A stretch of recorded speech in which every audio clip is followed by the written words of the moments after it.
Assalamualaikum warahmatullahi wabarakatuh.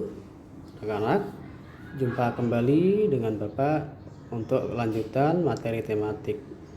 Kali ini kita akan belajar tentang tema 4E, subtema 2, pembelajaran 4, 5, dan 6. Sebelum belajar, marilah kita berdoa bersama-sama.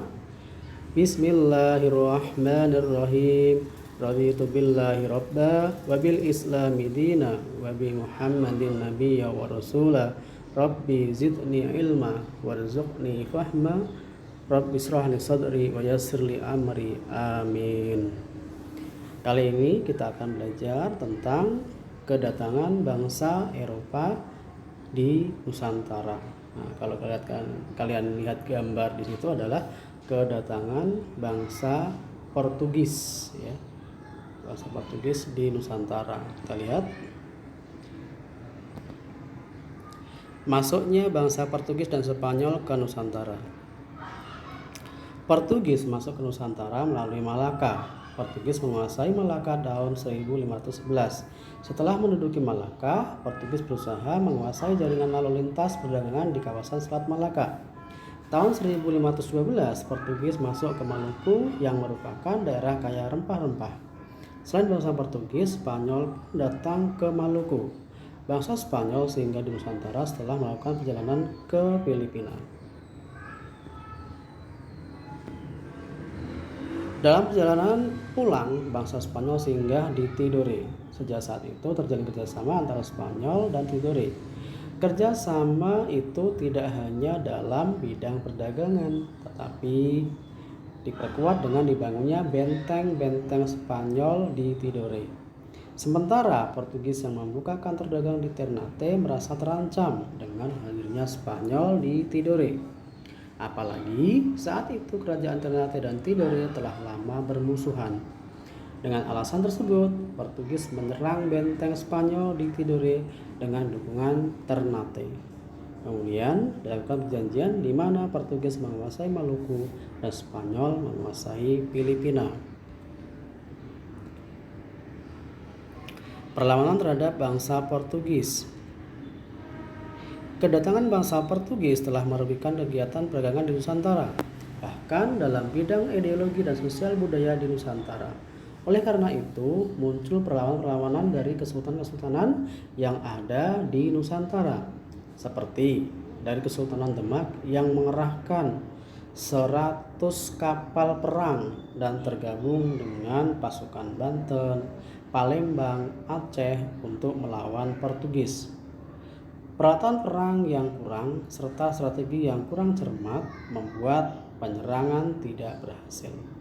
Bahkan saat Aceh menyerang Portugis di Malaka mengalami kegagalan karena Portugis mendapat bantuan dari Kesultanan Johor yang memaksa pasukan Aceh menarik diri. Kedatangan Belanda di Nusantara. Bangsa Belanda masuk ke Nusantara melalui Selat Sunda. Pada tahun 1595, armada Belanda yang dipimpin oleh Cornelis de Houtman dan Peter de Keyser ke Nusantara, menyusuri pantai barat Afrika lalu sampai ke Tanjung Harapan dan mengarungi Samudra Hindia yang akhirnya tiba di Banten. Armada ini tidak diterima di Banten karena Belanda bersikap kasar. Kemudian dari Banten, armada ini ke Maluku untuk membeli rempah-rempah, tetapi ternyata gagal.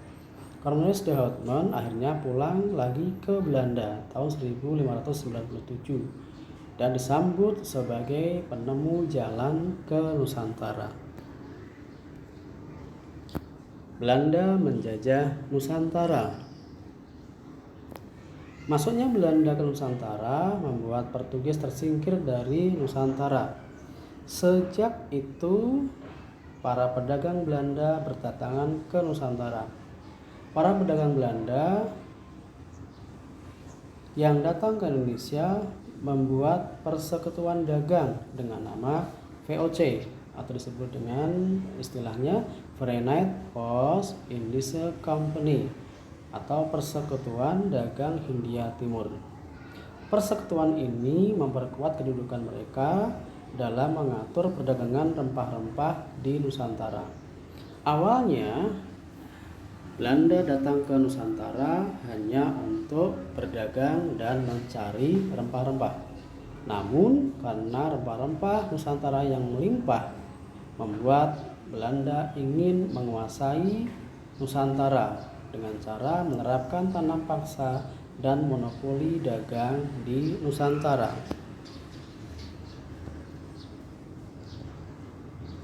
Tanam paksa adalah memaksa petani untuk menanam tanaman perdagangan seperti tembakau, tebu, karet, coklat, kopi, dan kina yang oleh VOC. Monopoli dagang juga dilakukan VOC, di mana hanya pedagang Belanda saja yang boleh membeli hasil bumi dengan harga yang telah ditentukan. Untuk memasok kebutuhan kain dari India hanya boleh dilakukan oleh pedagang Belanda. Tanam paksa dan monopoli dagang sangat merugikan pribumi. Bahkan Belanda menarik pajak sangat tinggi.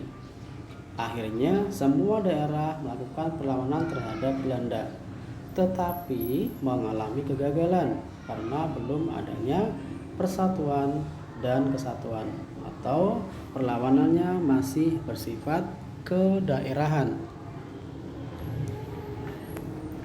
Faktor-faktor penyebab mudahnya VOC menguasai Nusantara. Pertama adalah tidak adanya persatuan raja-raja di Nusantara.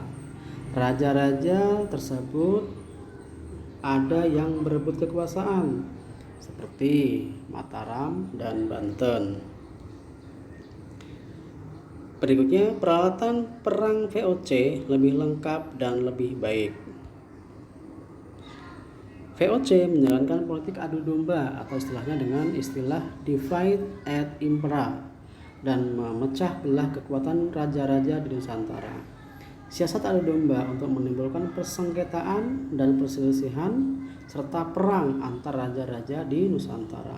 Misalnya adalah Raja Sanudin dari Makassar diadu dengan Arupalaka, Raja Bugis, antara tahun 1696 sampai dengan 1669.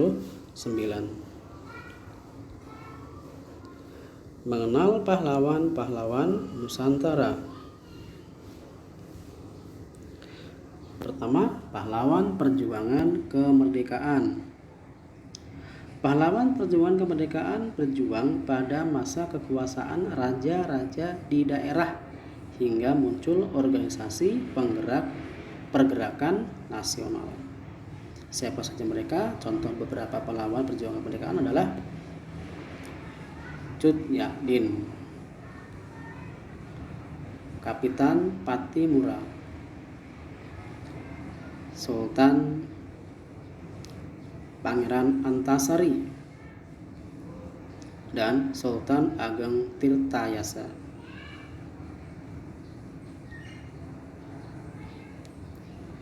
Dua, pahlawan pergerakan nasional. Pahlawan pergerakan nasional berjuang dengan meneguhkan semangat nasionalisme melawan penjajah. Pergerakan nasional muncul setelah berdirinya Budi Utomo pada 20 Mei 1908 yang mampu mempengaruhi sifat perjuangan kedaerahan menjadi berwawasan nasional. Berikut beberapa contoh pahlawan-pahlawan pergerakan nasional. Ada Raden Ajeng Kartini, ada Dr. Sutomo, ini sebagai pendiri Budi Utomo, dan Ki Hajar Dewantara yang terkenal dengan Bapak Pendidikan Indonesia.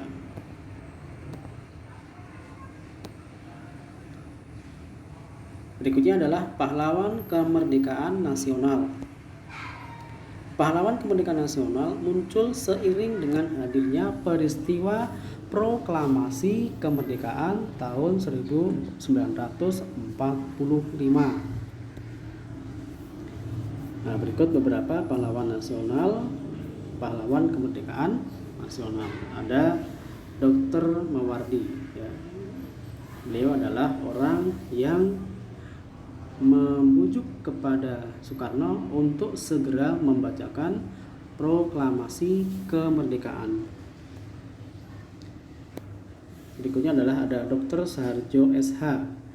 Beliau adalah ahli hukum yang mencetuskan istilah narapidana. Ada Robert Walter Mangonsidi. Beliau adalah seorang patriot.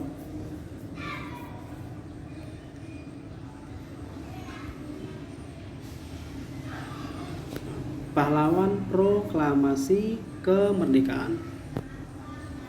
Pahlawan proklamasi kemerdekaan berjuang untuk memproklamasikan kemerdekaan Indonesia.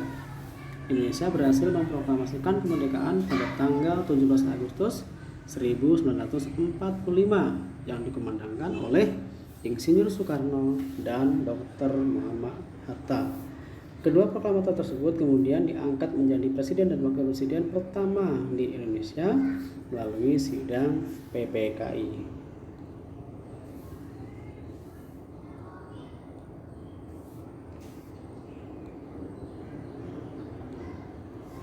Untuk lebih mengenal pahlawan-pahlawan Indonesia, kalian silahkan membaca 1. Kapitan Patimura halaman 61 buku tema 4E.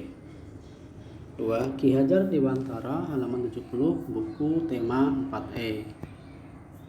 Soekarno halaman 73 buku tema 4E. Dan Muhammad Hatta halaman 74 buku tema 4E. Anak-anak, setelah kalian tadi mempelajari tentang bagaimana perjuangan bangsa Indonesia dalam melawan Portugis dan Belanda, kalian juga telah mengenal pahlawan-pahlawan, ya, yang dikategorikan sesuai dengan masa perjuangannya. Sekarang kita akan belajar tentang kalimat majemuk setara. Apa itu kalimat majemuk? Kalimat majemuk adalah kalimat yang terdiri dari dua kalimat dasar atau lebih. Nah, apa itu kalimat majemuk setara? Kalimat majemuk setara adalah kalimat majemuk yang masing-masing unsur kalimat dasarnya dapat berdiri sendiri dan dapat saling menggantikan. Perhatikan kalimat berikut. Bung Hatta juga proklamator Indonesia. Bung Hatta wakil presiden pertama Indonesia. Jika kedua kalimat di atas digabung, maka akan menjadi Bung Hatta juga proklamator Indonesia dan wakil presiden pertama Indonesia. Di sini tanda setaranya adalah kata hubung dan.